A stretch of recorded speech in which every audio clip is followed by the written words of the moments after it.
We are about to begin the function. I request the guests to be kindly seated on the dais.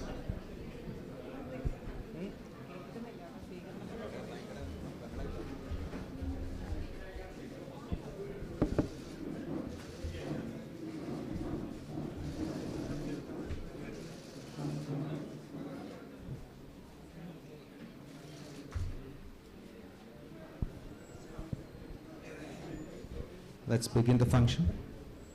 I request all members to be kindly seated.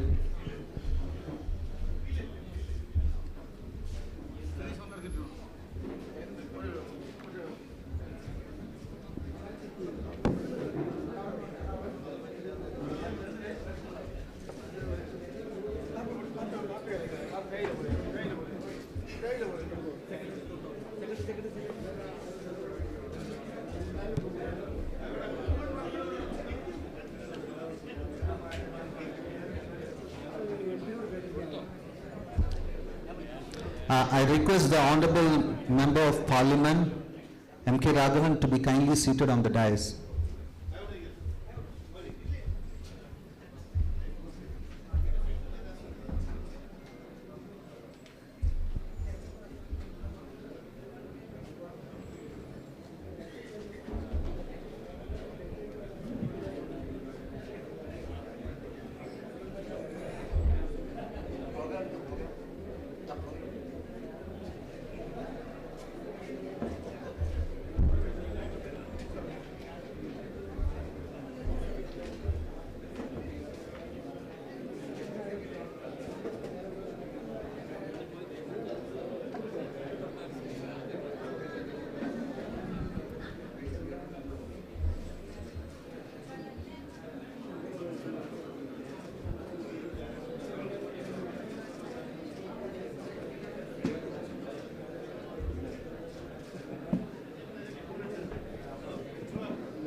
Dr. SASHI THAROOR, we the Calicut Bar Association, the advocates, the entire judicial officers here, the court staff, everyone is so proud to have your presence today.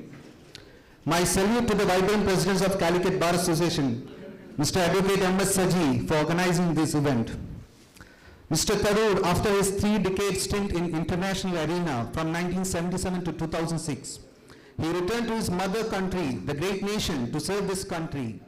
He is one among the longest serving member of parliament since 2009. Now, with the active participation of Mr. Tharoor in the last election to the presidency of International Congress, we are witnessing a renaissance in Indian polity and rejuvenation of political parties. Instead of pursuing a very lucrative career abroad, he has chosen to tread unconventional path to revive the political atmosphere in this country. CBI is proud to have his presence today. Undoubtedly, some among this robust audience will be interpreting the provisions of our constitution and law.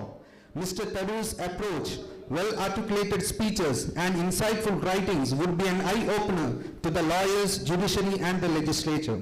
With this, I request Advocate K. Srikanth, the Secretary of Calicut Bar Association, to deliver the welcome address. എല്ലാവർക്കും നമസ്കാരം. നമുക്കെല്ലാം വളരെ സന്തോഷമുള്ള ദിവസമാണ്. Calicut bar അസോസിയേഷൻ്റെ ഈ ഒരു committee നിലവിൽ വരുന്ന സമയത്ത് കുറച്ച് വാഗ്ദാനങ്ങൾ നമ്മുടെ മെമ്പേഴ്സ് നൽകിയിട്ടുണ്ടായിരുന്നു. അതിലുള്ള വിഷൻ പേപ്പറിലെ ഒരു കാര്യമാണ് പ്രമുഖ വ്യക്തിത്വങ്ങളുമായിട്ട് സംവദിക്കാനുള്ളൊരു അവസരം ഉണ്ടാക്കുമെന്ന്. ഇന്നേ ദിവസം നമ്മുടെ അഭ്യർത്ഥന പ്രകാരം ഇവിടെ എത്തിയിട്ടുള്ളത് ഇന്ത്യൻ രാഷ്ട്രീയത്തിലെ സൂര്യോദയം ഡോക്ടർ ശശി തരൂർ സാറാണ്. കാലിക്കറ്റ് ബാർ അസോസിയേഷൻ്റെ പേരിൽ അദ്ദേഹത്തെ വളരെ സ്നേഹത്തോടെ, ഏറെ ബഹുമാനത്തോടെ ഈ ഒരു സേവത്തിലേക്ക് സ്വാഗതം ചെയ്തുകൊള്ളും.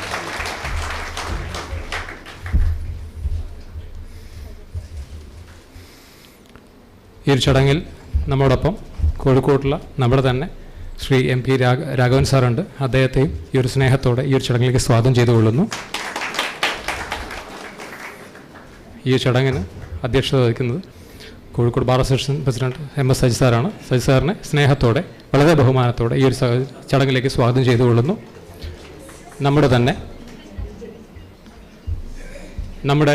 നമ്മുടെ കോഴിക്കോട് ബാറിലെ ഏതൊരു അഭ്യർത്ഥന പ്രകാരവും ഏതൊരു കാര്യങ്ങൾക്കും എല്ലാ സഹായ സഹകരണങ്ങളും സ്നേഹവും തന്ന് നമ്മളെ സഹായിക്കുന്ന ബഹുമാനപ്പെട്ട ജില്ലാ ജഡ്ജി ശ്രീ കൃഷ്ണകുമാർ സാർ നമ്മളോടൊപ്പമുണ്ട്. അദ്ദേഹത്തെ വളരെ സ്നേഹത്തോടെ ഏറെ ബഹുമാനത്തോടെ ഈ ഒരു ചടങ്ങിലേക്ക് സ്വാഗതം ചെയ്തുകൊള്ളുന്നു.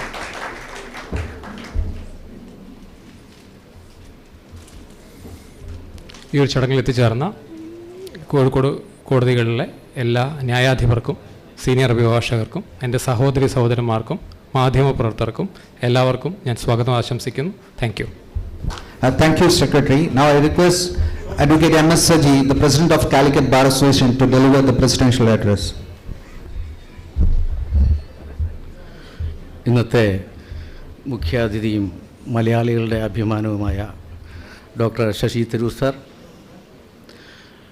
കോഴിക്കോട്ടുകാരുടെ പ്രിയപ്പെട്ട സുഹൃത്ത് ശ്രീ MK രാഘവൻ, അദ്ദേഹം സദസ്സിലാണിരിക്കാൻ താല്പര്യം കാണിക്കുന്നത്, ബഹുമാനപ്പെട്ട district judge Shri Krishnakumar sir, ഇവിടെ സന്നിഹിതരായിരിക്കുന്ന ന്യായാധിപന്മാരെ, പത്രമാധ്യമ പ്രവർത്തകരെ, അഭിഭാഷക സുഹൃത്തുക്കളെ, എനിക്ക് തോന്നുന്നു കോഴിക്കോട് ബാറിൻ്റെ ചരിത്രം രണ്ടായി തിരിക്കാം എന്നാണ് ഞാൻ വിചാരിക്കുന്നത്. ഒന്ന്, ഡോക്ടർ ശശി തരൂർ വരുന്നതിന് മുമ്പും ഡോക്ടർ ശശി തരൂർ വന്നതിന് ശേഷം. We are so proud of you sir for your presence. ഇന്നത്തെ പത്രം രാവിലെ എടുത്ത് വായിച്ചപ്പോൾ എന്നെ ചിരിപ്പിച്ച ഒരു പ്രസ്താവന ആണ് അദ്ദേഹത്തിൻ്റെതായി കണ്ടത്. എന്നെ സൈഡ് ബെഞ്ചിലിരുത്താനാണ് പലർക്കും താല്പര്യം, പക്ഷേ സെൻട്രൽ ഫോർവേഡ് കളിക്കാനാണ് ഞാൻ ആഗ്രഹിക്കുന്നത്. ഭയങ്കര സർക്കാസ്റ്റിക്കായിട്ടുള്ള, ഭയങ്കര രസകരമായിട്ടുള്ള ഒരു പ്രസ്താവനയായിരുന്നു അത്. ലോകകപ്പിൻ്റെ ഒരു ആരവം ലോകം മുഴുവൻ മുഴങ്ങുന്ന ഈ അവസരത്തിൽ അപ്പോൾ എനിക്ക് ഓർമ്മ വന്നത് 1982 ലോകകപ്പിൽ സൈഡ് ബെഞ്ചിലിരുത്തി സബ്സ്റ്റിറ്റ്യൂട്ടായിട്ടിരിക്കേണ്ടി വന്ന പോളോ റോസി എന്ന കളിക്കാരൻ പ്രീ ക്വാർട്ടറിലോ മറ്റാണ് അദ്ദേഹത്തിന് ആദ്യമായി കളിക്കാൻ അവസരം കൊടുക്കുന്നത്.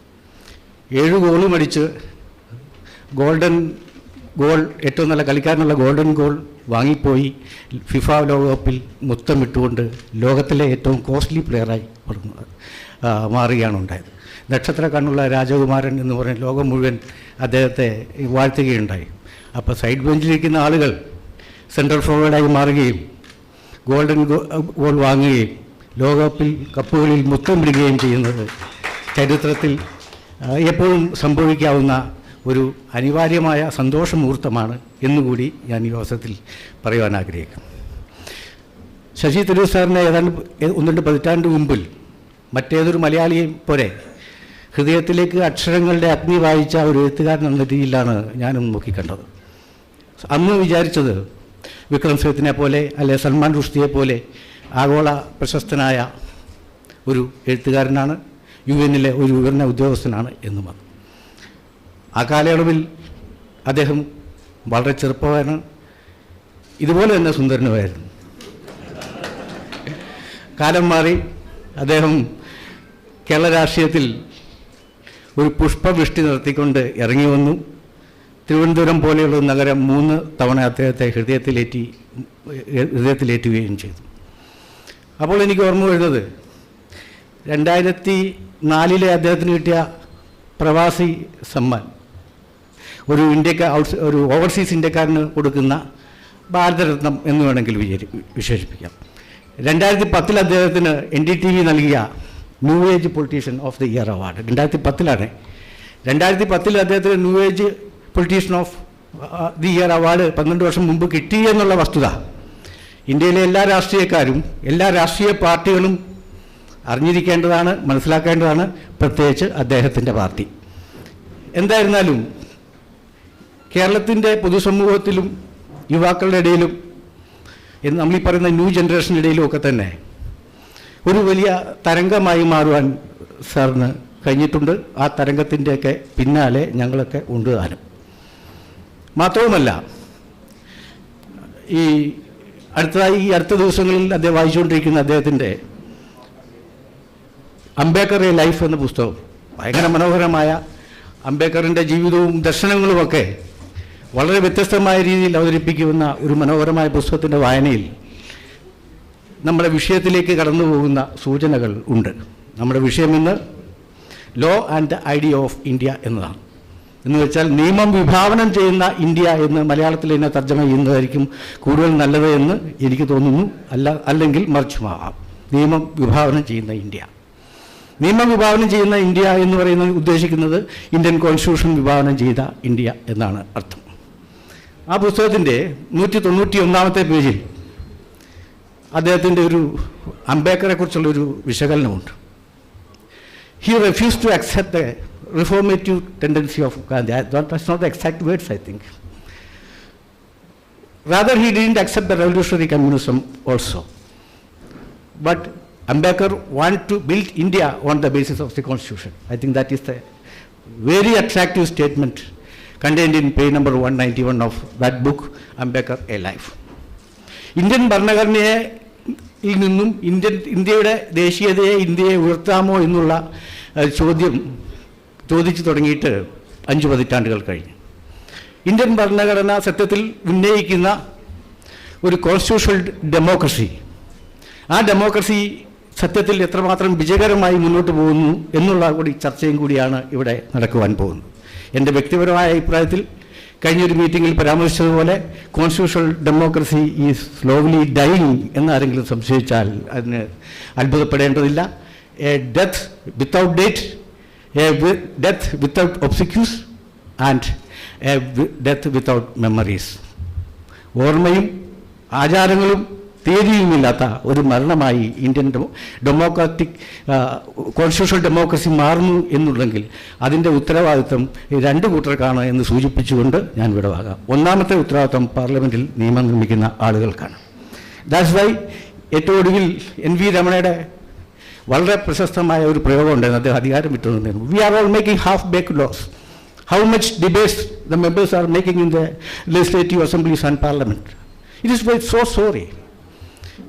പല നിയമങ്ങളും വായിച്ചാൽ ഇത് നമ്മൾ നാടൻ ഭാഷ പറഞ്ഞ അന്തവും കുന്തവും ഇല്ല എന്ന് പറയുന്ന അവസ്ഥയിലായിട്ടാണ്. It's not perfect. എന്ന് മാത്രമല്ല, ഇന്ത്യൻ ജനങ്ങളെ ഏറ്റവും അധികം ബാധിച്ച ഒരു നിയമനിർമ്മാണത്തെക്കുറിച്ച് പറയാതെ വയ്യ. 2005 പേറ്റൻറ്റ് ആക്ട് അമെൻമെൻറ്റ്. സത്യത്തിൽ പേറ്റൻറ്റ് ആക്ട് വന്നതിന് ശേഷമാണ് 1970 പേറ്റൻറ്റ് ആക്ട്. ഇന്ദിരാഗാന്ധിയുടെ ഏറ്റവും പുകഴ്ത്തപ്പെടേണ്ട ഭരണപരിഷ്കാരം എന്താണെന്ന് ചോദിച്ചാൽ പേറ്റൻറ്റ് ആക്ട് കൊണ്ടുവന്നാണെന്ന് വിചാരിക്കുന്ന ഒരാളാണ് ഞാൻ. ഇന്ത്യക്കാരന് മരുന്ന് പ്രാപ്യമായി, ഇന്ത്യക്കാരന് ശാസ്ത്രീയമായ കണ്ടുപിടുത്തങ്ങളിലേക്കുള്ള വാതായനങ്ങൾ തുറന്നിട്ടു പേറ്റൻറ്റ് ആക്ട്. പക്ഷേ പേറ്റൻറ്റ് ആക്ട് 2 വിധമുണ്ട്, process patent and product patent. ഈ പ്രോസസ് പേറ്റൻറ്റിൻ്റെ അധികാരം എടുത്തു കളഞ്ഞുകൊണ്ട് 2004 ഡിസംബർ 31 പാർലമെൻറ്റ് ഒരു ഓർഡിനൻസ് കൊണ്ട് ഒരു നിയമം പാസ്സാക്കുകയാണ്. ആ നിയമം ഇന്ത്യൻ ജനങ്ങളെ മുഴുവൻ ബാധിക്കുന്ന ആ നിയമം പാസ്സാക്കിയത് even without a debate in the parliament. അത് ശബ്ദ വോട്ടോടെയാണ് പാസ്സാക്കപ്പെട്ടത്. ഡിസംബർ 31 100 രൂപ ഉണ്ടായിരുന്ന ക്യാൻസറിൻ്റെ മരുന്നിൻ്റെ വില പിറ്റേ വർഷം 24 മണിക്കൂർ കഴിഞ്ഞപ്പോൾ 2005 ജനുവരി 1 1100 രൂപയായി. 11 ടൈംസ് ഇറ്റ് വാസ് ഇൻക്രീസ്ഡ്. അതിനെക്കുറിച്ച് ഹിന്ദു മാത്രമാണ് ഒരു എഡിറ്റോറിയൽ എഴുതിയത്, the patented silence. I don't know who has given patents for keeping silence in the parliament as well as in legislative assemblies. So, half-baked laws made by ignorant persons. I don't think I am too much to use that word. Not all, but most of them. That is one of the threat to the Indian law. Another one is, I think, judiciary itself. The most controversial thing nowadays is the appointment regarding the appointment of judges. 99ാമത്തെ ഭരണഘടനാ ഭേദഗതി NJAC national judicial appointment commission എന്ന് പറയുന്ന parliament പാസ്സാക്കിയ നിയമത്തെ Indian supreme കോടതി റദ്ദാക്കി കഴിഞ്ഞതിന് ശേഷം നടക്കുന്ന ശീതസമരങ്ങൾ ഇപ്പോഴും നടന്നുകൊണ്ടിരിക്കുന്നത് നമുക്ക് കാണാം. എനിക്കറിയില്ല, മക്കത്തായവും മരുമക്കത്തായവും വളരെ കൃത്യമായി നിലനിൽക്കുന്നത് ജുഡീഷ്യൽ അപ്പോയിൻമെൻറ്റ്സിലാണ്. Law of especially in higher courts. Law of inheritance ബാധകമാണെന്നാണ് പല ന്യായാധിപന്മാരുടെയും ഉന്നത ന്യായാധിപന്മാരുടെയും ധാരണ.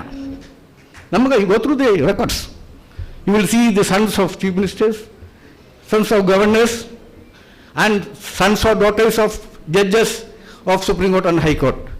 ഇത് സംഭവിക്കാൻ പോകുന്നത് ഇങ്ങനെ വളരെ ന്യൂനപക്ഷത്തിൻ്റെ കയ്യിലേക്ക് ഈ ജുഡീഷ്യറി എത്തുമ്പോൾ നമ്മുടെ നാട്ടിലെ വിവിധ ആളുകൾക്ക് ജനവിഭാഗങ്ങൾക്ക് ഇതിൽ റെപ്രസെൻറ്റേഷൻ കിട്ടാതെ വരികയാണ്.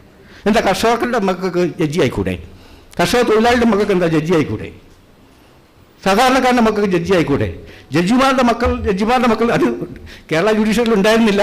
10 ഒരു പതിറ്റാണ്ടിനുള്ളിൽ കേരള ജുഡീഷ്യറിൽ അത് നിർലജ്ജം തുടങ്ങിയിട്ടുണ്ട് എന്ന് തുറന്നു പറയാൻ നാട്ടിൽ എനിക്കൊരു മടിയുമില്ല. ദാറ്റ് വിൽ ഡെഫിനറ്റ്ലി റൂയിൻ അതെന്ത് ചെയ്യുന്നു വെച്ചാൽ അതൊരു പൗരോഹിത്യ പാരമ്പര്യമാക്കി മാറും. മക്കൾ മരുമക്കൾ ബന്ധുക്കൾ എന്ന് പറഞ്ഞാൽ അത് പ്രീസ്റ്റുകളെ ജുഡീഷ്യറിയിൽ പ്രീസ്റ്റുകളെ സൃഷ്ടിക്കാനുള്ള ഒരു പ്രവണതയാക്കി മാറുകയും അങ്ങനെ ജുഡീഷ്യറി ഗ്രാജുവലി ഒരു മതമായി മാറുകയും ചെയ്യുവാനുള്ള സാധ്യതയുണ്ട്. മതത്തിൻ്റെ രൂപഘടന വരുന്ന ഏത് ചിന്തയും ഏത് ഫിലോസഫിയും സമൂഹത്തിനെതിരായിട്ടേ ഉള്ളൂ, സമൂഹത്തെ നശിപ്പിച്ചിട്ടേ ഉള്ളൂ എന്ന കാര്യത്തിൽ യാതൊരു സംശയവുമില്ല. പിന്നൊന്ന് അല്പം പൊളിറ്റിക്കൽ എക്സിക്യൂട്ടീവിനോടുള്ള ഒരു സബ്മിസീവ്നെസ് ഈ showing by the judiciary. Political എക്സിക്യൂട്ടീവിനോട് കൂടുതൽ സബ്മിസീവ്നെസ് കാണിച്ചാലുള്ള ഒരു ഗുണം ഈ ജഡ്ജ്മെൻറ്റ് പ്രത്യേകിച്ച് ഹൈക്കോടതി സുപ്രീം കോടതി ജഡ്ജിമാർക്ക് ഈ റിട്ടയർമെൻറ്റ് കഴിഞ്ഞ് മരണം വരെ ചില പോസ്റ്റിങ്ങുകൾ കിട്ടാറുണ്ട്. So the pre retirement judgements for post retirement appointments എന്ന് പറയുന്ന അപകടകരമായ ഒരവസ്ഥയും ജുഡീഷ്യറി നേടുന്ന വലിയ വെല്ലുവിളിയാണ്. അതുകൊണ്ട് law and idea of India, നിയമം വിഭാവന ചെയ്യപ്പെടുന്ന ഇന്ത്യ എന്ന് പറയുന്നത് അത് അംബേദ്കറുടെ ഇന്ത്യയാണ്, അത് നെഹ്റുവിൻ്റെ ഇന്ത്യയാണ്, അത് ഡോക്ടർ രാജേന്ദ്ര പ്രസാദിൻ്റെ ഇന്ത്യയാണ്, പട്ടേലിൻ്റെ ഇന്ത്യയാണ്. ഇവർക്കൊക്കെ ഉപരിയായി അഗ്നനഗ്നനായി നടന്നു നീങ്ങിയ ഒരു വൃദ്ധൻ്റെയും കൂടി ഇന്ത്യ ആണ്. ആ അർത്ഥത്തിൽ നോക്കുമ്പോൾ ഇന്ത്യൻ നിയമ സംവിധാനത്തിൽ, ഇന്ത്യയെ നിലനിർത്തേണ്ട നിയമ സംവിധാനത്തിൽ നമ്മൾ ഏറ്റവും അധികം ഭയപ്പെടേണ്ടത്, അതിന് വെല്ലുവിളിയായി മാറുന്നത് നിയമനിർമ്മാണ സഭയും ജുഡീഷ്യറിയും ഇവരൊക്കെ തന്നെ ഇൻഡയറക്റ്റായി നിയന്ത്രിക്കുന്ന എക്സിക്യൂട്ടീവും പൊളിറ്റിക്കൽ എക്സിക്യൂട്ടീവുമാണ് എന്നുള്ള കാര്യം സൂചിപ്പിക്കാൻ മാത്രമാണ് ഞാൻ ഈ അവസരം ഉപയോഗിക്കുന്നത്. എന്തായിരുന്നാലും വലിയൊരു വ്യക്തിത്വത്തിൻ്റെ സാന്നിധ്യം കൊണ്ട് നമ്മുടെ ഈ അസോസിയേഷൻ ഇവിടെ ധന്യമായിരിക്കുകയാണ്. ഈ വിഷയത്തിലും അല്ല, ഈ ലോകത്തിലുള്ള ഏത് വിഷയത്തിലും അദ്ദേഹത്തിൻ്റെ എല്ലാ എഴുത്തുകളും കൃത്യമായി വായിക്കുന്ന ഒരാളാണ്. Especially his writings about Nehru. നെഹ്റുവിനെ ഏറ്റവും അധികം വളരെ പർപ്പസ്ഫുള്ളായി അവമാനിക്കാനുള്ള ചരിത്ര ശ്രമങ്ങൾ നടക്കുന്ന ഈ സന്ദർഭത്തിൽ ഒന്നേ പറയാനുള്ളൂ, മധ്യാഹ്ന സൂര്യനെ പോപ്പിക്കുട നിവർത്തി ആർക്കും തടയാൻ കഴിയില്ല. അതാണ് നെഹ്റുവിനെ കുറിച്ച് പറയാനുള്ളത്. അത് പറയാതിരിക്കാൻ കഴിയില്ല. നെഹ്റുവിനെ കുറിച്ചുള്ള അദ്ദേഹത്തിൻ്റെ എഴുത്തുകൾ, അംബേദ്കറിനെ കുറിച്ചുള്ള എഴുത്തുകൾ, അതിൽ നൽകുന്ന സൂചനകൾ, അദ്ദേഹം എഴുതിയ ഫിക്ഷൻസും ഒക്കെ തന്നെ ഒരു അസാധ്യമായ മനുഷ്യനാണ് അദ്ദേഹം എന്ന് പറയുന്നത് വസ്തുതയല്ല. ഭൂഗോളത്തിൽ ജീവിച്ചിരിക്കുന്ന ഏറ്റവും പ്രശസ്തനായ മലയാളികളിൽ ഒരാളാണ് അദ്ദേഹം. മറ്റേ ചിലപ്പോൾ വിശ്വാസമാവാൻ സാധ്യതയുണ്ട്. എൻ്റെ വ്യക്തിപരമായ അഭിപ്രായമാണ്. അദ്ദേഹത്തിൻ്റെ സാന്നിധ്യം കൊണ്ട്, അദ്ദേഹത്തിൻ്റെ ചിന്തകൾ കൊണ്ട് ഈ ഹോൾ മുഖരിതമാവുകയാണ്. ചിന്തയുടെ ദർശനങ്ങളുടെ ആകാശത്തിലെ ഈ ഗഗനചാരി വാക്കുകൾ ഗംഗാപ്രവാഹമാക്കി മാറ്റിക്കൊണ്ട് law and idea of India എന്ന വിഷയത്തിൽ ഈ ആൾക്കൂട്ടത്തെ വൈജ്ഞാനികമായി സമ്പുഷ്ടമാക്കുമെന്ന് എനിക്ക് ഉറപ്പുണ്ട്. നന്ദി. Thank you, sir. Now your address had the rage, disappointment, courage, emotions and passions running very high when you were addressing. Now may I request our Honorable District Judge Sri S. Krishnakumar to kindly inaugurate this function officially.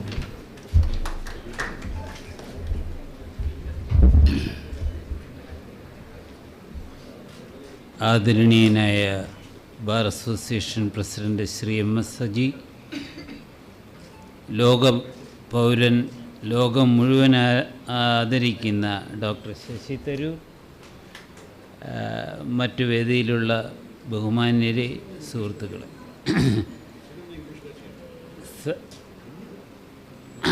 Saji വളരെ നീണ്ട ഒരു പ്രസംഗം നടത്തി. അതുകൊണ്ട് ഞാനിനി ഒരു അധിക പ്രസംഗം നടത്തുന്നില്ല.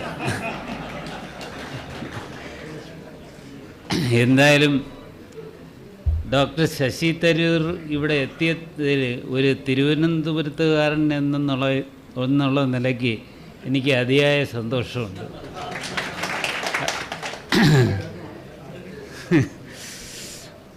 പിന്നീട് ഇപ്പം സജി പറഞ്ഞതുപോലെ അദ്ദേഹം ഗോൾഡൻ ഗോൾ അടിക്കാനായിട്ടിരിക്കുകയാണ്.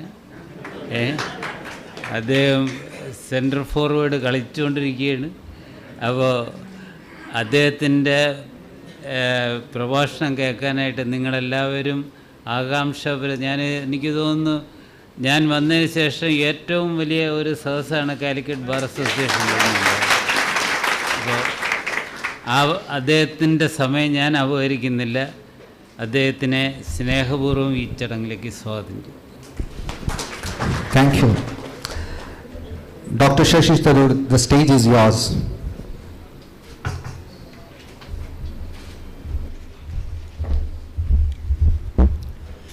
Thank you. ബഹുമാനപ്പെട്ട അധ്യക്ഷൻ അഡ്വക്കേറ്റ് എം എസ് സജി, ഉദ്ഘാടകന ശ്രീ എസ് കൃഷ്ണകുമാർ, നമുക്ക് വേണ്ടി ഇത്ര നല്ല വാക്കിൽ സ്വാഗതം പറഞ്ഞ advocate K Srikanth, advocate Anjana, വേദിയിൽ സഹകരിക്കുന്ന എല്ലാ ബഹുമാന്യരെ, lawyers, judges, distinguished members of the Calicut Bar Association, എല്ലാവർക്കും എൻ്റെ വിനീതമായ നമസ്കാരം. ഞാൻ അഡ്വക്കേറ്റ് സജിയോട് സംസാരിച്ചിട്ട് എൻ്റെ പ്രസംഗം ഇംഗ്ലീഷിലാണ് ചെയ്യാൻ പോകുന്നത്. Obviously, we can always discuss these matters in any language, but I think I can be more precise in delivering this major theme in English. But if you have any concerns about that, we can always try and amplify in Malayalam as you see fit. It really is a pleasure to join you all nonetheless, and I'm delighted to see such a large turnout today here at the Calicut Bar Association. And indeed, the theme of the law and the idea of India is fitting given the current state of our nation. And it has, in some ways, yes, had a relevant connection to my writings on Jawaharlal Nehru and Dr. Ambedkar, as Advocate Saji quite rightly pointed out. But before we start on this whole theme, I think I should ask all of us to get a common understanding of what the idea of India means.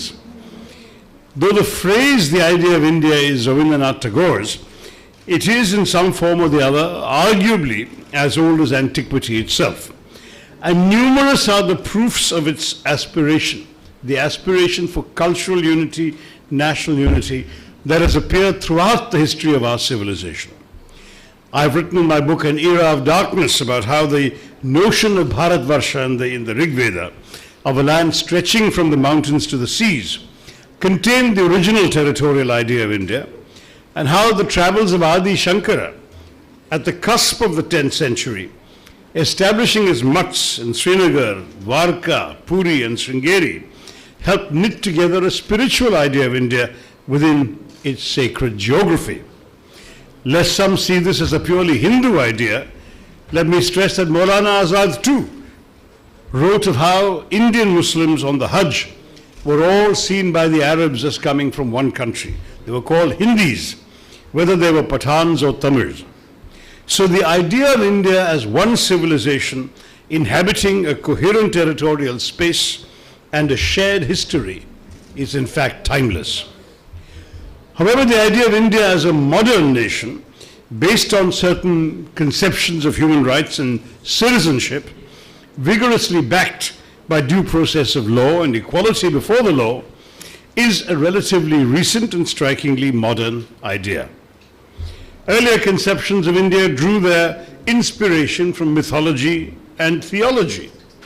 But the modern idea of India, despite the mystical influence of Tagore and the spiritual and moral influences of Gandhiji, is a robustly secular and legal construct based upon the vision and intellect of our founding fathers, notably in alphabetical order Ambedkar, Nehru and Patel.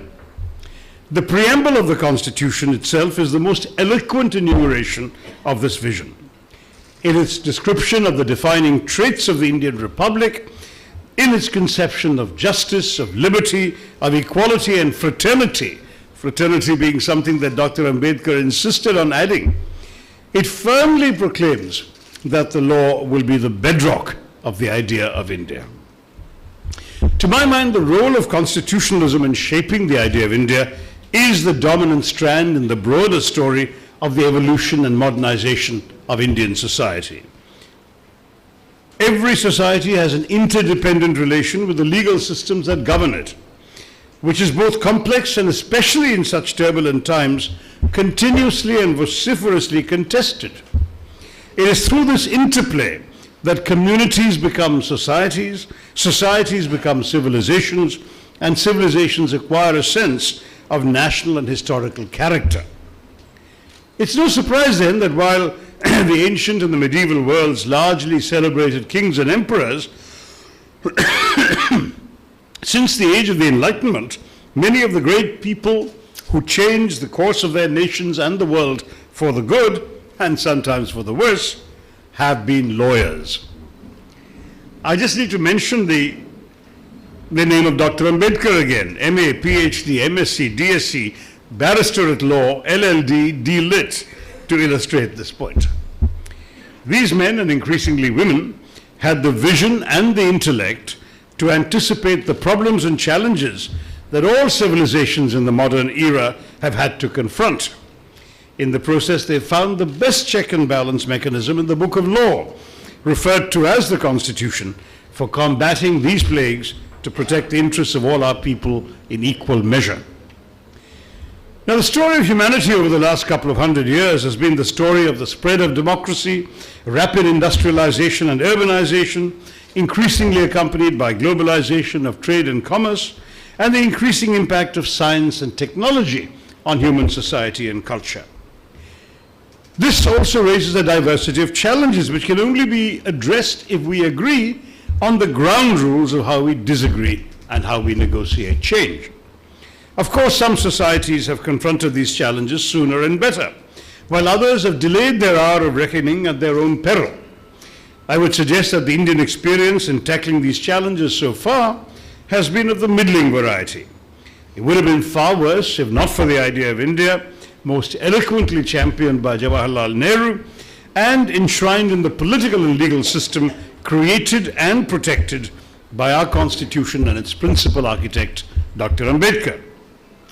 It's often said that any truism about India can be immediately contradicted by another truism about India. Our country's national motto, emblazoned on its governmental crest, is Satyameva Jayate, truth alone triumphs. The question remains, however, whose truth? It's a question to which there are at least 1.4 billion answers, if the last census didn't undercount us again. But that sort of an answer is no answer at all, and so another answer to these questions has to be sought. And this may lie in a simple insight. The singular thing about India is that you can only speak of it in the plural. There are, in the hackneyed phrase, many Indias. The Americans have a motto, e pluribus unum, out of many one. If India were to borrow it and also in dog Latin instead of Sanskrit, it would read something like e pluribus pluribum, because everything exists in countless variants. There is no single standard, no fixed stereotype, no one way of doing things. This pluralism is acknowledged in the way in which we arrange our own affairs in India. All groups, faiths, tastes, and ideologies survive and contend for their place in the sun. At a time when most developing countries actually opted for authoritarian models of government in order to promote nation building, or so they claimed, and to direct development, India chose to be a multi-party democracy under people like Ambedkar, Nehru, and Sardar Patel. And despite many stresses and strains, including the 22 months of autocratic rule during the state of emergency and the undeclared emergency we seem to be living through in more recent times, a multi-party democracy we remained, freewheeling, rumbustious, corrupt and inefficient perhaps, but nonetheless flourishing.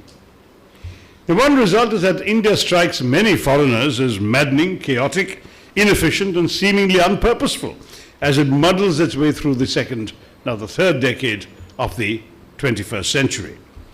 Another, though, is that India is not just a country, it's an adventure, one in which all avenues are open and everything is possible. India, wrote the British historian E.P. Thompson, is perhaps the most important country for the future of the world. All the convergent influences in the world run through this society, Thompson wrote.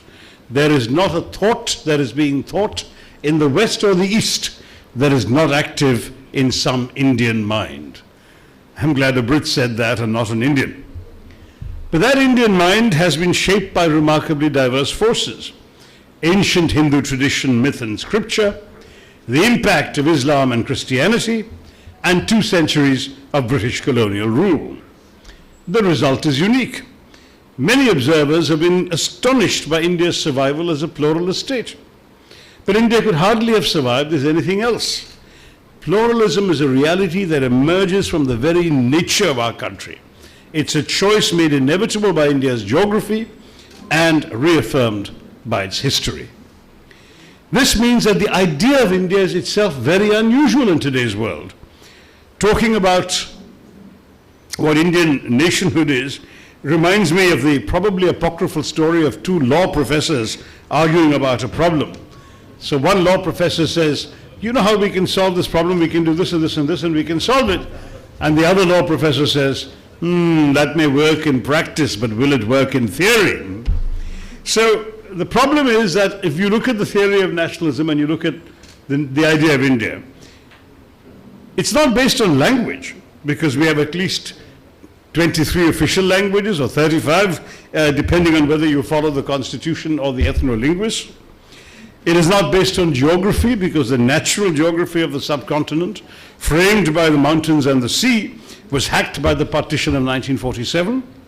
It is not based on ethnicity, because the Indian accommodates a diversity of racial types, in which many Indians have more in common with foreigners than with other Indians. By which I mean an Indian Punjabi or an Indian Bengali is ethnically kin of a Punjabi Pakistani or a Bengali Bangladeshi more than with, say, a Poonawala or a Bangalorean.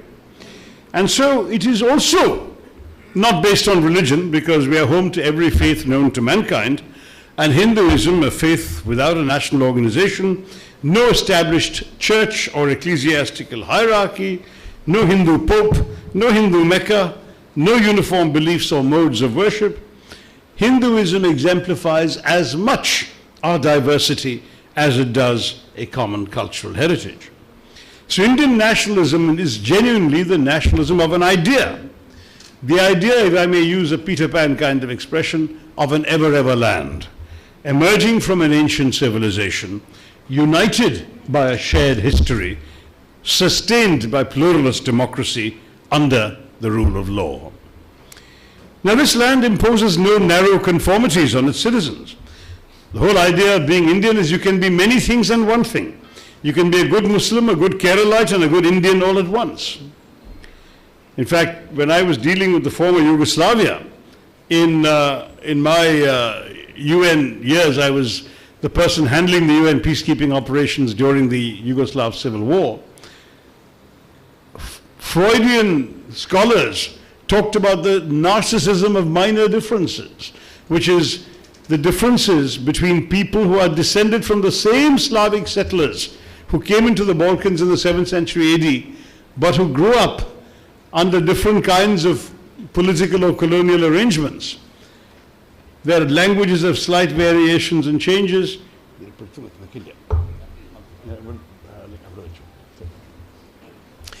Their Serbian and Croatian are really not much different from Hindi and Urdu, for example. Different scripts, because one used the Cyrillic script of the Russians and the other used the Roman script of the Austro-Hungarian Empire. So all of these were very small differences, but there was a tremendous hatred between them, which Freudians attributed to the narcissism of minor differences. In India, by contrast, we celebrate the commonality of major differences.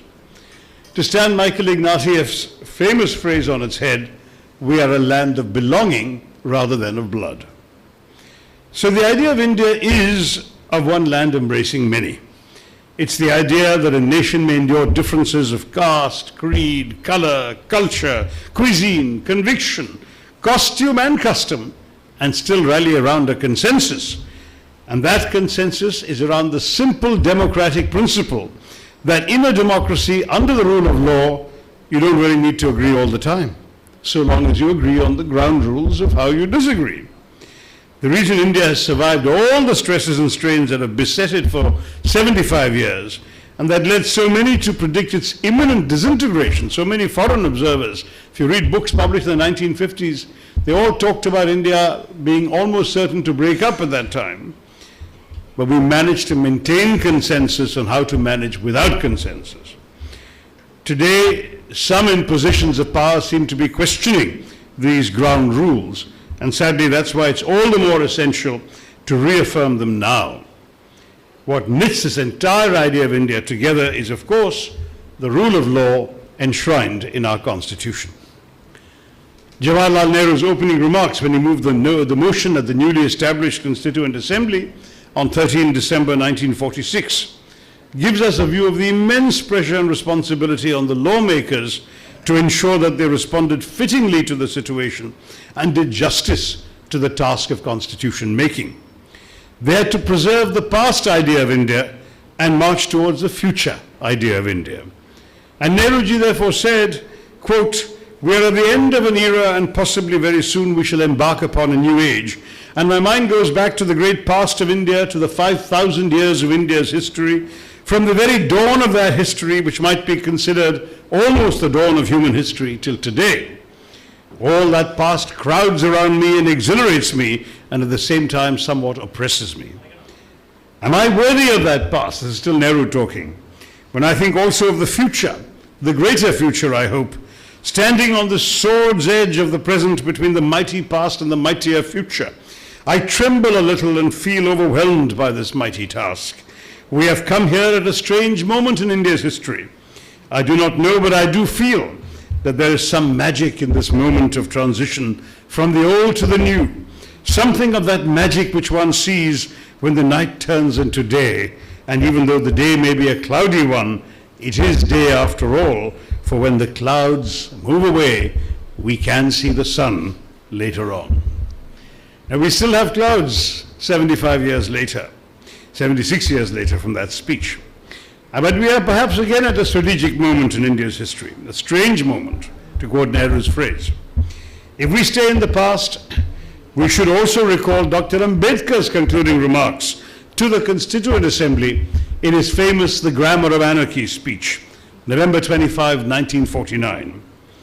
He informed us of the maladies of India and the ideal idea of India to be ensured by the rule of law. In a magisterial exposition of India through the prism of politics, law, and social hierarchies, he said this, and I quote, "In politics, we will be recognizing the principle of one man, one vote, and one vote, one value.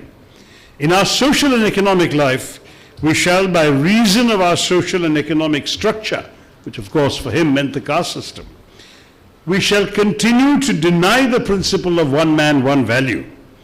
How long shall we continue to live this life of contradictions?" Ambedkar's eloquent assault on discrimination and untouchability for the first time cogently expanded the idea of India to incorporate the nation's vast, neglected Dalit underclass. The working instrument of our democracy, of course, is the Constitution, which gives us our basic framework, establishes the three branches of government, of the state, the legislature, executive, judiciary, defines their powers, limits their jurisdictions, demarcates their responsibilities, regulates their relationships with one another and with the people. But the most important contribution of the Constitution to the idea of India, and this is very much to do with Dr. Ambedkar's own vision, was that of representation centered on individuals. The British had ruled India by seeing us all as communities. So Muslims had separate electorates, could only vote for Muslim candidates. The British classified entire groups of people as criminal tribes, entire groups of people as martial races, and hired them for the army. They had this communal view of India. The Indian nationalists dropped that and came instead with a view that gave individual agency to the citizen of India.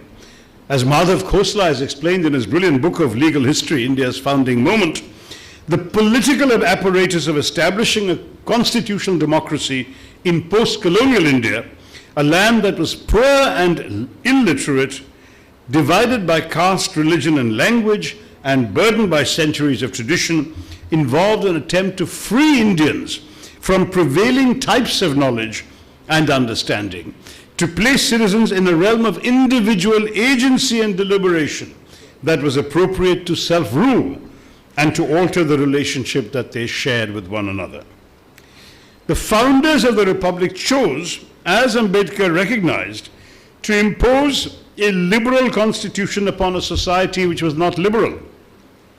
They saw the principles of liberal constitutionalism, the centrality of the state, non-communal political representation, and so on, as responsive to the challenges posed by the burden of democracy.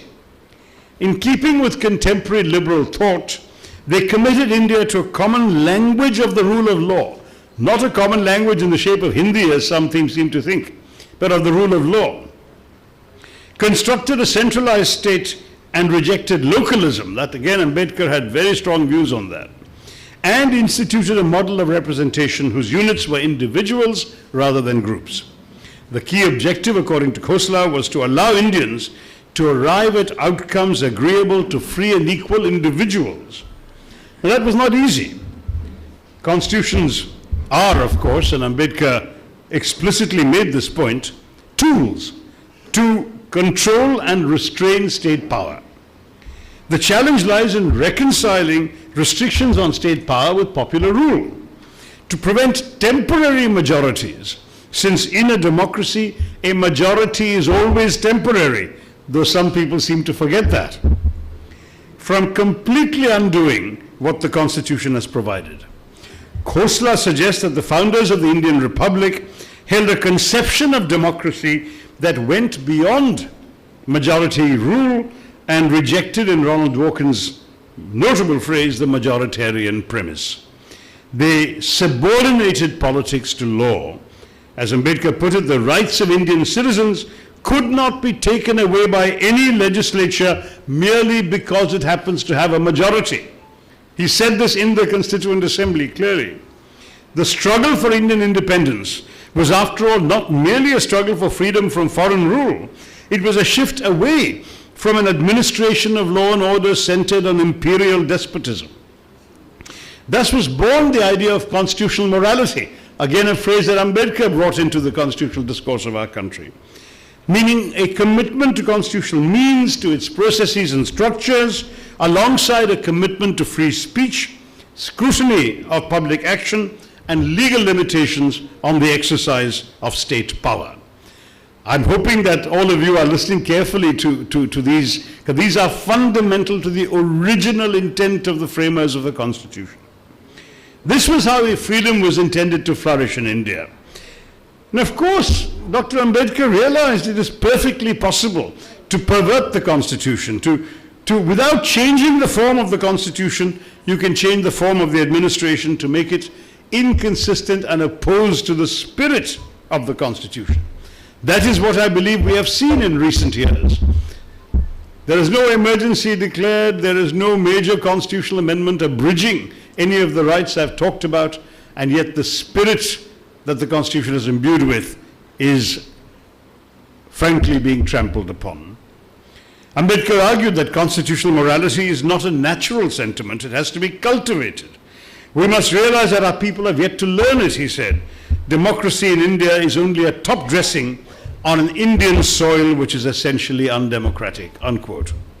He insisted that the directive principles, an unusual feature of the Indian Constitution, not found almost else, I think, apart from Ireland, there's no other country that has it, were necessary because although the rules of democracy mandated that the people must elect those who will hold power, the directive principles confirmed that whoever captures power will not be free to do whatever he likes with it. And that is, again, Dr. Ambedkar's phrase.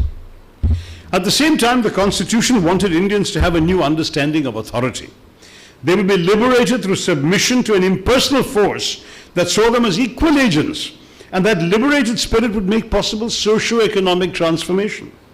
This was important because to leaders like Jawaharlal Nehru, whose vision of democracy entailed equality and a decent standard of living for all, the establishment of a free and democratic India required the substitution of the economic power of a few rich individuals by a form of state control that could end poverty, reduce unemployment, and improve material conditions. And this is an area where Ambedkar and Nehru are of the same mind. They wanted more state control of the economy. I'm not saying that today we should all support this, but we have to understand their intent. It is striking that the Constituent Assembly rejected separate electorates based on communities, weighted representation, and any reservation on the basis of religion. Only days before Indian independence and the partition of British India, Sardar Vallabhbhai Patel, in his capacity as chairman of the Advisory Committee on Minorities and Fundamental Rights, wrote to the President of the Assembly, Dr. Rajendra Prasad, to explain why separate electorates had been rejected. Differentiated citizenship on the basis of religion, Patel argued, had already been tried in the colonial era and had led to partition. The answer lay in moving away from a representative framework that recognized identities that were regarded as stable and fixed, and toward a model of citizenship centered on the political participation of individuals. Such a model would allow the categories of majority and minority to be constantly defined and redefined within the fluid domains of politics. In other words, political majority rather than communal majority. And that, according to Dr. Ambedkar, would offer the greatest form of security for the Indian people. But this fundamental difference of opinion continues to haunt our politics today. The nationalist movement, you must remember, was divided between two sets of ideas, held on the one hand by those, remember, we didn't divide, the nationalist movement did not divide the country, like other countries were divided, on the basis of North and South, like North Korea, South Korea, North Vietnam, South Vietnam. It was not geography. We didn't divide it in terms of ideology either, communists versus capitalists or that sort of thing, no ideological issue. We divided the country in 1947 on one principle alone, which was whether religion should be the determinant of nationhood. So those who believed that religion determined their identity and therefore their nationhood, they created Pakistan. That was the idea of Pakistan. And those who believed that we have an inclusive nationalist movement which brings everyone along and we want an inclusive India for everyone, irrespective of faith, where rights were guaranteed to individuals rather than to religious communities, that was the idea of India. Pakistan was created as a state with a dominant religion, a state that discriminates against its minorities and denies them equal rights. To this day, I've seen passports of non-Muslim Pakistanis stamped with the words non-Muslim on the passport, almost a branding of their inferior status. But India never accepted the logic that had partitioned the country. Our freedom struggle was for all, and the idea was that our newly independent India would also be for all.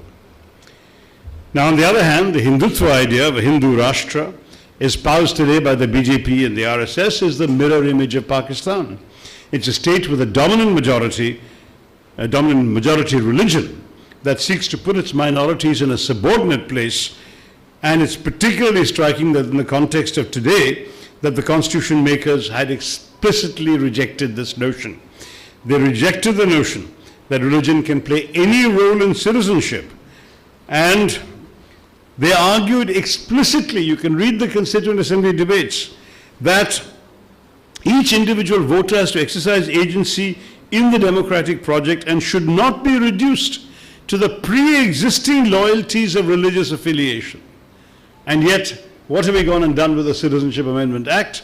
We have actually introduced a litmus test of religion in determining who is eligible for fast-track citizenship under that act. Any neighboring country refugee coming to India eligible for fast-track citizenship, provided they are not Muslim. This is a complete betrayal of the Constitution and the founders' intentions. The Constitution granted representation not to one's predetermined identity of religion, but to one's individual expression of agency. And that was why the individual vote was so important. Democratic politics, the founders felt, cannot be reduced to the advocacy of preset interests. Interests instead had to be expressed through politics. The very constitution of one's identity as a citizen, as Khosla explained, was itself a form of freedom.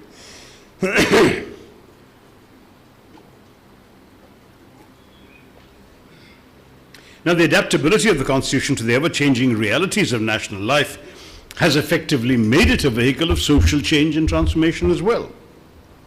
And I must say, especially to Advocate SASHI, and I take his criticism seriously, the process has been facilitated by our Parliament, the Constitution conceived of for that very purpose by the Constitution. See, the Constitution created itself as a self-generating and self-correcting entity, as a living document that allowed for its own amendment to meet the challenges of the times and the changing times. Subject to the doctrine of the basic structure, of course, as our judges have given us, again, an invention of the judiciary, but in a way it reflected the confidence in the people of this land to make adjustments and to rise to meet every new challenge to our society. During the 75 years since independence, the Constitution, which of course came into force 2.5 years later, in 26 January 1950, has been amended over 100 times by Parliament, and the small-minded might consider that high number of amendments as a weakness of the Constitution. But I would argue that those with a broader vision would understand that this is actually a sign of its inherent strength, a strength that derives from its ability to be flexible without the risk of self-destruction. It has the exemplary inbuilt ability to adjust to the needs of the times, and the fact that this is enabled through a thoroughly democratic and representative process has been the key to its effectiveness in moving our society forward in a more broadly inclusive manner. And during the journey of our Constitution, there have been innumerable instances which have either corroded or preserved or nurtured the idea of India. The founding fathers of our freedom passed the baton of constitution and law to the next generation. Much progress has happened under the purview of one of the founding fathers of the nation, Pandit Jawaharlal Nehru. The First Amendment in 1951, you remember, abolished zamindari, even though it was against the right to property. It placed reasonable restrictions on speech, which is still controversial. While the Seventh Amendment in 56 laid the foundation of linguistic states. The creation of states, union territories, their autonomy, brought many of the northeastern states and new territories to the Indian Union and provided legitimacy to extending the idea of India in these territories. During the emergency, the 42nd Amendment, involving various articles, brought two key principles of India formally into the Constitution, socialist and secular. Now, you could argue that the idea of India is inseparable from these ideas despite the dark period of their adoption. But you could also argue that India remains secular even if somebody today or tomorrow decides to remove that word, because every provision of the Constitution, the right to freedom of expression, the right to freedom of religion, the right to freedom of worship, the right to freedom of assembly, and the right to freedom to propagate your religion, all of that add up to a secular constitution, even if you remove the word secular from the preamble. The various amendments to the Constitution, 23rd, 45th, 51st, and so on, I mean, we can go right through the list, have tried to make the idea of India more inclusive, as we tried to bring more vulnerable sections into the mainstream. Activist judges have taken the Constitution beyond strict legislation to promote human rights and welfare in a series of landmark judgments. I would say that one of the great achievements of the judiciary in our country has been to expand the rights of women in our society through judicial pronouncements rather than necessarily through laws. And a more striking example perhaps would be the extension by the Supreme Court of human rights to the LGBTQ community, which Parliament, despite my efforts, did not have the courage to do by itself. The judiciary did it. As one of the largest democracies, we had struggled to provide education for all Indian children, but with the 86th Amendment in 2009, we conferred on all children from 6 to 14 the right to education. In 2005, we had already conferred the right to information, a landmark of how law guides and derives value from the idea of freedom in India. And the law has enshrined in the constitution of our land the right of people to information that is important to them. And of course, the right to know, the right to life, the right to privacy, all these are very significant developments in our politics. It must be said, however, that the Victorian era penal code, drafted by Macaulay without consulting any Indians in 1837 and enacted by the British in 1861, is full of iniquities that undermine the quality of the rule of law in our country and make the code ripe for amendment if not overhaul. Many of the provisions of the Indian Penal Code have ceased to apply in Britain itself, but we carry on this unfortunate colonial legacy in India. These include the pernicious sedition law, section 124A of the Penal Code, which is daily misused by state governments and the lower courts, despite decades of Supreme Court rulings that sedition should only apply to incitement to violence. I've mentioned how 377 in the Penal Code was undone by the courts 2 years ago. And of course, there's a host of examples of gender bias right through the laws. I think that the progressive judgments of the Supreme Court have changed a lot of these things, but we should probably follow the advice of the late Rashtrapati, former President Pranab Mukherjee, who appealed in 2016 to scrap the entire Indian Penal Code and write a new one, reflecting our experience and needs as an independent country. It's a call that I hope one day our legal fraternity will rise to before too long.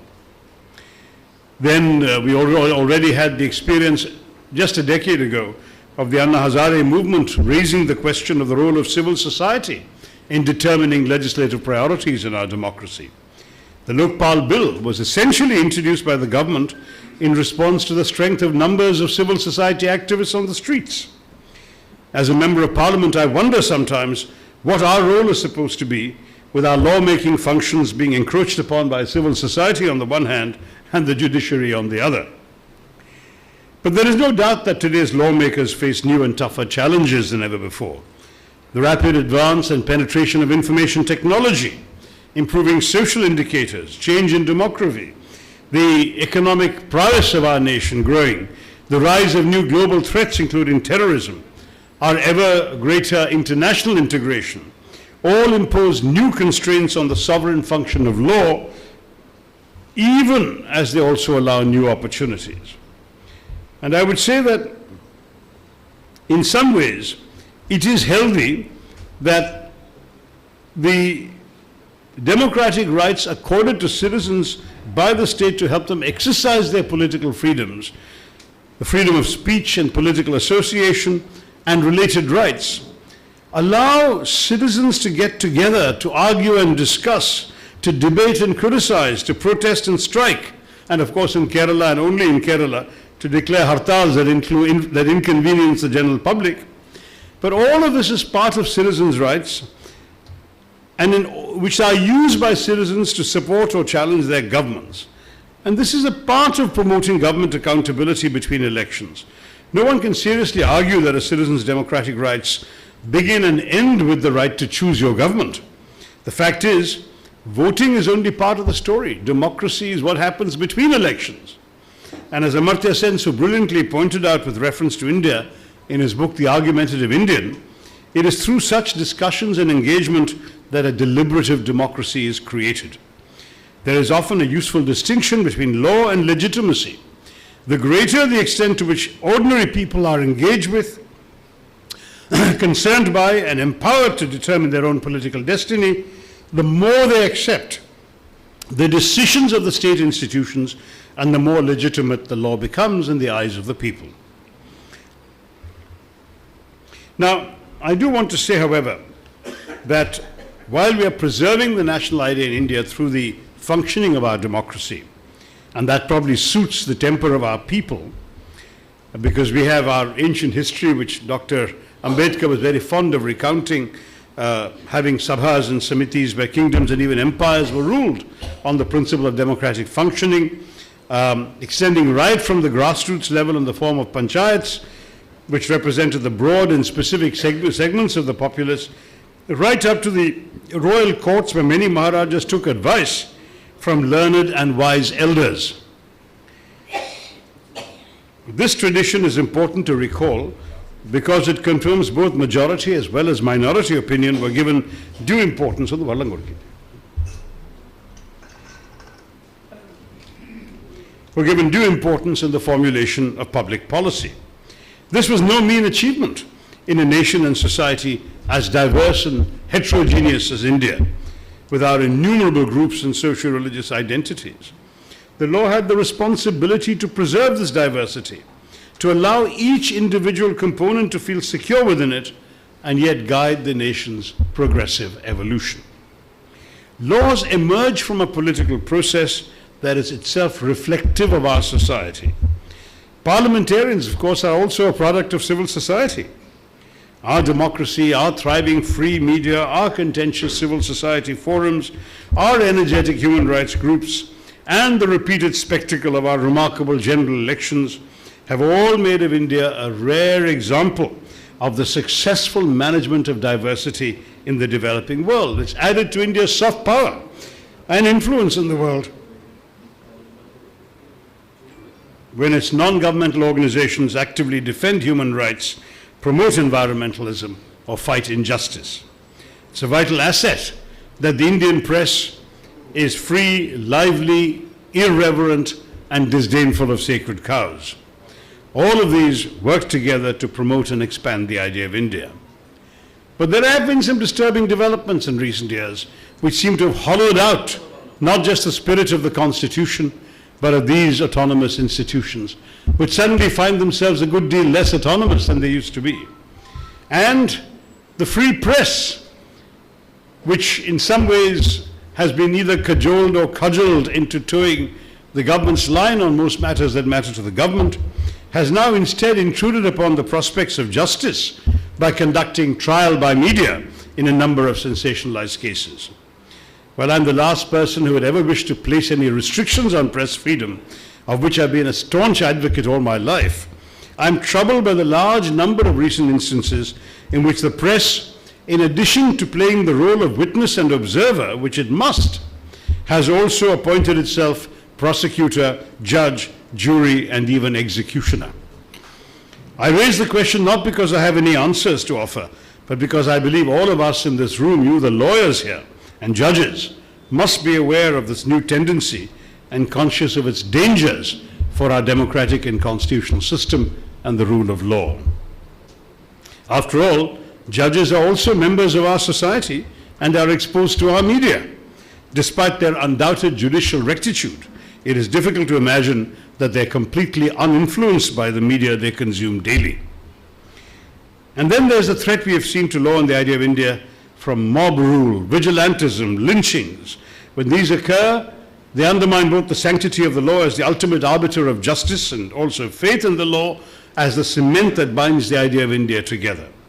It's vital that we, and here I point particularly to judges and lawyers, must reassert the primacy of law by bringing these self-appointed upholders of justice to justice. Bring them to justice.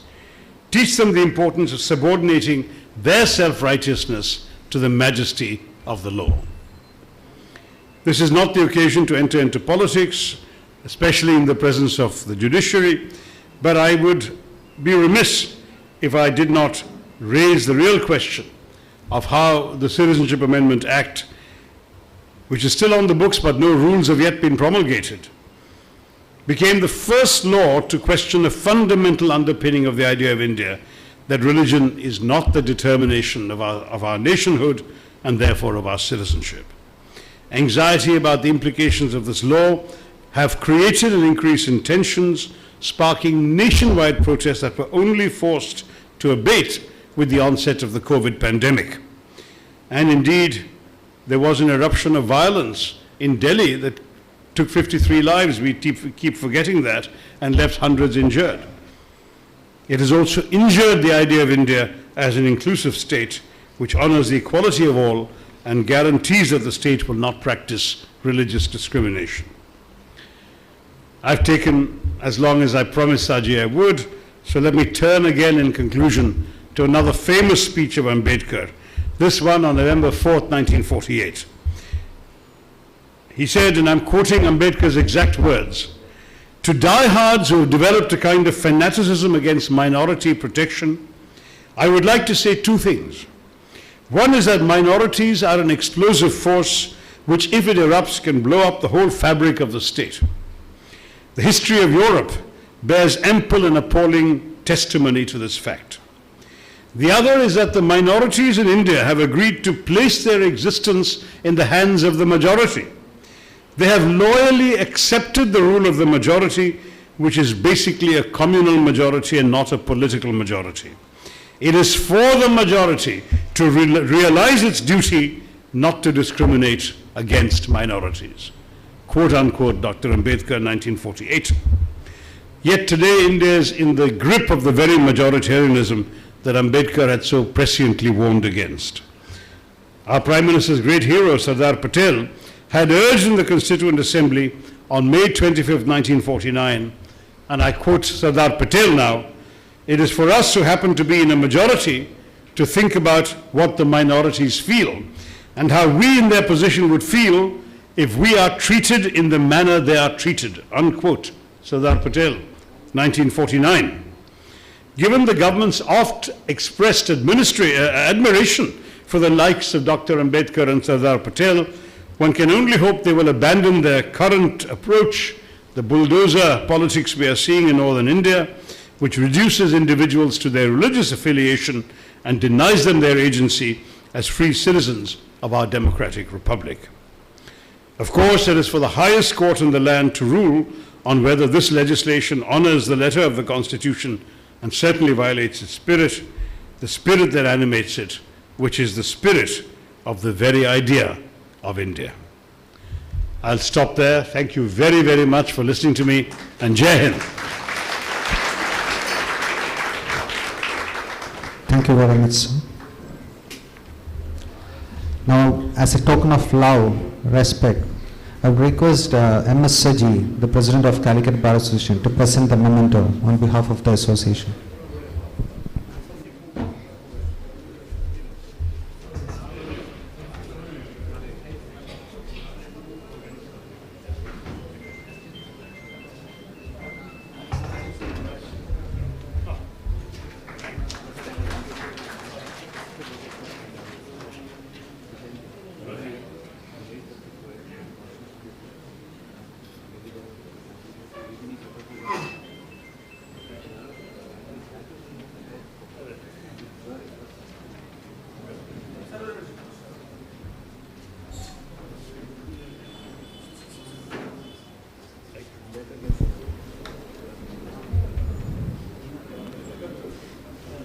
Thank you.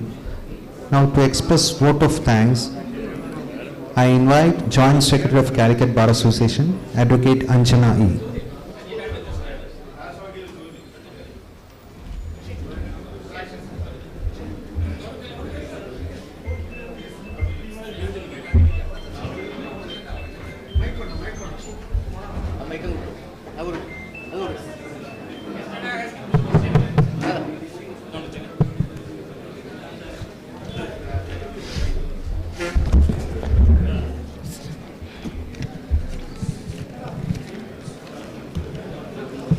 Mr. Tharoor sir, great jurist lawyer, Sir Palkiwala, has said, our courts have become casinos. Do you think otherwise? And also tell us, it is the results of acts of a judiciary alone. Casinos. Casinos. And the next question is this one. Senior counsel Supreme Court declared that every corrupt... That is in his book, Defaced and Defiled. Right. Well, on the question of courts becoming casinos, which I assume means that there's a lottery, depending on which judge you get the judgment you want. That is something that you are all far more qualified to decide if that's true or not. I know there is an old story about somebody saying, you know, show me the judge and I will show you the law. And if that is the case, then ultimately Palkiwala's criticism may be justified. I'd like to believe there are also judges who have the rectitude to hear fairly every side of every point and come to a conclusion. But on the second one about behind every corrupt judge there are at least 4 corrupt lawyers, he says, is corruption in the judiciary the result of dependence on governments? You know, in some ways you are possibly right, but in some ways our judiciary has an independence which no other judiciary has through the ability of judges to appoint their successors. Since judges appoint their judges, how can you entirely say that your career is in the hands of the government? But I see your concern. There are some stories going around that even if appointments and promotions are decided by the judiciary, that the government can have a tremendous influence on them. And certainly there is often a point being made that, that governments bear influence and sometimes pressure on judges on cases that matter to them. It may be only a small percentage of cases that matter to them, but we have seen very often judgments that seem to be obliging the government even when the legal arguments on the other side are seemingly incontrovertible. So yes, you can argue there is a certain corruption, but I don't know whether the word corruption is the right word to use. If you like, yes, it's moral turpitude. But corruption in the financial sense is a different kind of problem, and that's only an individual one.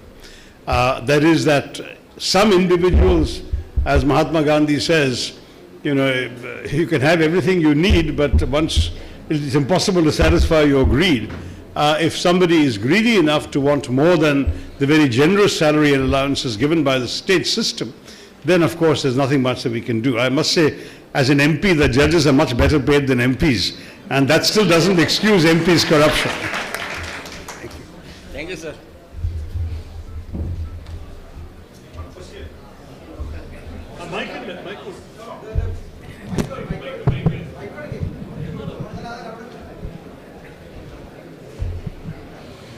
Mr. Tharoor, you are the champion of current affairs here, I believe. My humble question, what is your prediction? Who will win the World Cup? Thanks, sir.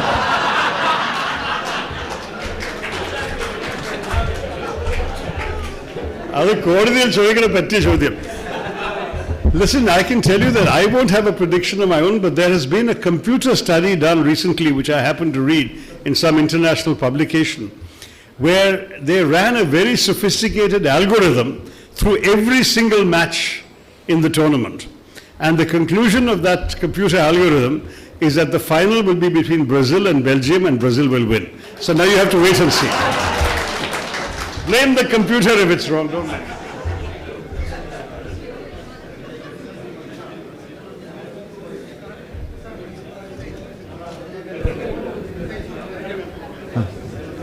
Express the vote of thanks by Anjana. എല്ലാവർക്കും നമസ്കാരം. നമ്മുടെ Calicut bar association നടത്തി വരുന്ന പ്രഭാഷണ പരമ്പരയിൽ ഇന്നത്തെ സബ്ജക്റ്റായ law and the idea of India എന്ന സബ്ജക്റ്റിനെ കുറിച്ച് പ്രഭാഷണം നടത്തുന്നതിനായി നമുക്കിവിടെ എത്തിച്ചേർന്നിട്ടുള്ള ബഹുമാനപ്പെട്ട ഡോക്ടർ ശശി തരൂർ സാറിനെ ഞാൻ ഈ വേദിയിൽ എത്തിച്ചേർന്നതിന് ഹൃദയപൂർവ്വം ബാർ അസോസിയേഷൻ്റെ പേരിൽ നന്ദി രേഖപ്പെടുത്തിക്കൊള്ളുന്നു. ഈ ചടങ്ങിൽ ഈ പ്രഭാഷണ പരമ്പര ഉദ്ഘാടനം ചെയ്യാനായിട്ട് എത്തിച്ചേർന്നിട്ടുള്ള നമ്മുടെ ബഹുമാനപ്പെട്ട ജില്ലാ ജഡ്ജ് ശ്രീ കൃഷ്ണകുമാർ സാറിനെയും ഞാൻ ഹൃദയത്തിൻ്റെ ഭാഷയിൽ ബാർ അസോസിയേഷൻ്റെ പേരിൽ നന്ദി രേഖപ്പെടുത്തിക്കൊള്ളുന്നു. ഈ പരിപാടിയുടെ അധ്യക്ഷത വഹിച്ച നമ്മുടെ പ്രസിഡന്റ് MS സജി സാറിനും സ്വാഗതം പറഞ്ഞ കെ ശ്രീകാന്തിനും പിന്നെ ഇവിടെ എത്തിച്ചേർന്നിട്ടുള്ള എല്ലാ ജുഡീഷ്യൽ ഓഫീസേഴ്സിനും സീനിയർ അഭിഭാഷകർക്കും മാധ്യമപ്രവർത്തകർക്കും അഡ്വക്കേറ്റ്സ് ക്ലർക്സ് പ്രതിനിധികൾക്കും എല്ലാവർക്കും ഈ പരിപാടിയിൽ എത്തിച്ചേർന്നതിന് നന്ദി രേഖപ്പെടുത്തിക്കൊള്ളുന്നു. National anthem.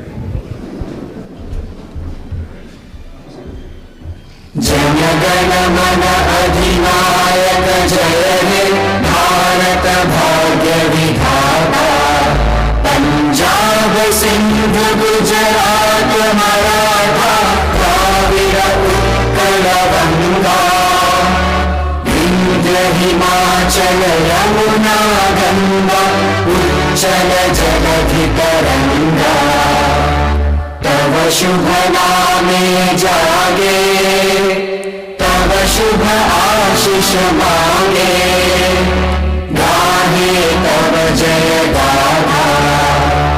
जन गण मंगलदायक जय हे भारत भाग्य विधाता।